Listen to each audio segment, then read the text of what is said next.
Hoy, ano na? Ala! Ba't nandito ka? Uy, Dick.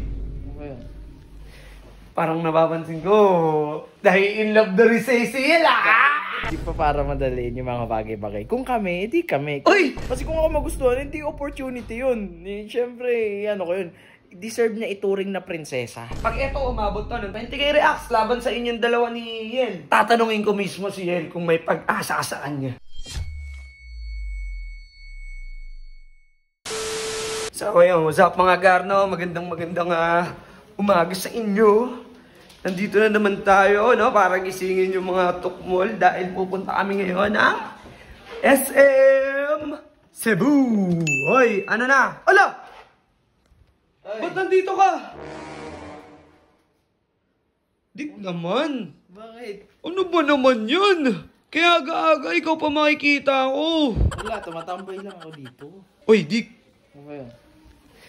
Parang napapansin ko, dahil in love na rin si Ciel, Ay, hindi pa pala nai-in love pa. Parang pala. Pero di ka, ito puta. Pare, usapang matinuto Wala muna tayong samahan ng loob Kumbaga, lalaki sa lalaki muna. Ito tatanungin kita, Dik. Ikaw ba talaga seryoso ka yan? Wala pang ganun Oo. Di nga, parang kinikilig ka, pre. Tropa. Pre, seryoso pre. Seryoso lang, pre. Seryoso lang. Hindi ako galit sa'yo, Ito na, yung totoong pagkatao ko na talaga kumakausap sa'yo, pare. Sa ngayon kasi dito, Otits, mas gusto ko yung we're getting to know each other muna. Uy! Ganun. Uy! Getting to know each other muna sila, pero pare, parang nakikita ko sa'yo yung kilig, pare. Parang masaya na ako, pre, na ganun muna kami. Hindi pa para madaliin yung mga bagay-bagay. Kung kami, edi kami. Uy! Ba't may ganun? Kung kami, edi kayo. Ano ibig sabihin nun? Hindi, syempre. Para hindi na tayo masaktan ng sobra. Although, andun tayo. Ay! Pare, iba yun Anong hindi na tayo masaktan ng sobra? Hindi, ready lang ako kasi malay mo, hindi kami, di ba? Uy! Pero kung kami, edi okay. Uy, gagi, parang ibig sabihin nun, pre. Gusto mo siya? Parang ganun kasi pinipredict mo na kung hindi kayo. Hindi talaga kayo, kung kayo. So parang may plano ka. Panapanahon din pag ganyan. Hindi ko pa Hindi ako masabi. Naiiyak ako kasi sa kanya naiiyak ka pero may gusto ka na. Parang ganun. Pero ito dito, it's like, di ba? Total, lalaki naman tayo. Lalaki naman tayo. Di ba? Kunwari, kunyari sila yung panahon, yung mga nanonood. Pusuan nila kung ako. Sige, ito. Pero like, si Joshua. Sige, mga gar. Ikaw ang nag-request nito, hindi ako mga gar, ganito kasi. Parang ang sinasabi ni Radic, kung gusto nyo si Radic para kay Yel, pusuan nyo to. Pero kung natitipuhan nyo naman na si Joshua para kay Yel, i-like nyo to, mga gar. So, titimbangin namin kung kanino kayo mas boto. Parang yun yung gusto nyo iparating, di ba? Ganun lang, Kasi kung ano naman dito, kung kunyari nilike nila, di wala akong magagawa. Para kay Joshua talaga. O kung pinuso naman nila, syempre, ayun, di para sa akin, di ba? Parang ganun lang. Ulo ko! Di ba? Ulo ko!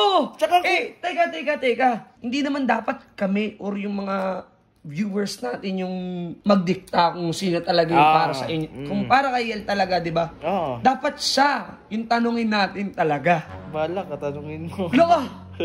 Gagi, naiya ako niya nung ganyan tanungan Baka mamaya, natatakot kasi ako sa mga ganyan tanungan.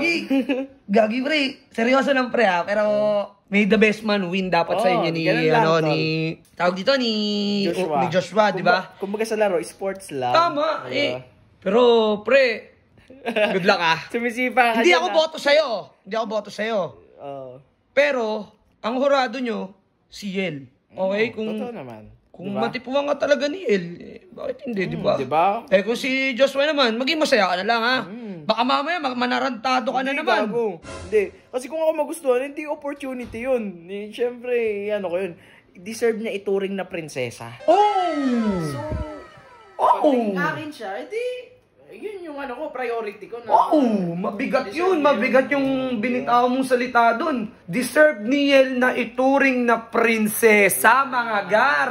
Nanggaling yan dito kay Radic, Diba? Ganun dapat yung trato, diba? Mga gar, eto, Dick. Pag ito umabot to ng 20k reacts, pare 20k reacts laban sa inyong dalawa ni Yel. Tatanungin ko mismo si Yel kung may pag-asa sa kanya. Ano? Baba nun na. Ano? Naman yung tanong. Ano? Maabot agad yung 20k na yun, pre. Ano? Papalag ka, kakasa ka. Sige, putik din. Payag ako, tatanungin mo. Ikaw, tatanong sa kanya. Sige, kung kasi yung tanong na, may pag-asa ba sa'yo si Riddick? Nakakatakot yun. Nakatakot yun. Siguro mga 50k. Payag na ako. 50k react. Kahit anong react dyan, 50k. 50k kahit na anong react? Tanungin mo. Sige. Papayagan kita tanungin. Mga gar, kung aabot lang ng 50k reactions to pero I doubt. Kaya nga 20k lang yung hinihingi ko sa inyo. Pero nirequest mo, malakas ka sa akin. Sige. Pero kahit hindi umabot ng 50k to, tatanungin ko pa rin siya. Ay, Dick, tawagin na Loverboy! Loverboy! Huwag tatanungin. So yun mga garlo, tuwan-tuwa si Riddick dahil hindi ko alam kinikilig siya. Hindi natin malaman kung ano talaga yung pakay niya kay Yel. Pero sa tingin ko pare, malakas talaga yung tama niya kay Yel, no? So mga garlo, pag umabot to ng maraming reactions yung hinihingi ko na 20k, matik yan. Tanungin na natin si Yel. Gusto nyo, kahit pag na kayo mag-react, tanungin ko na si Yel eh. Sige, tatanungin ko na. Wait nyo.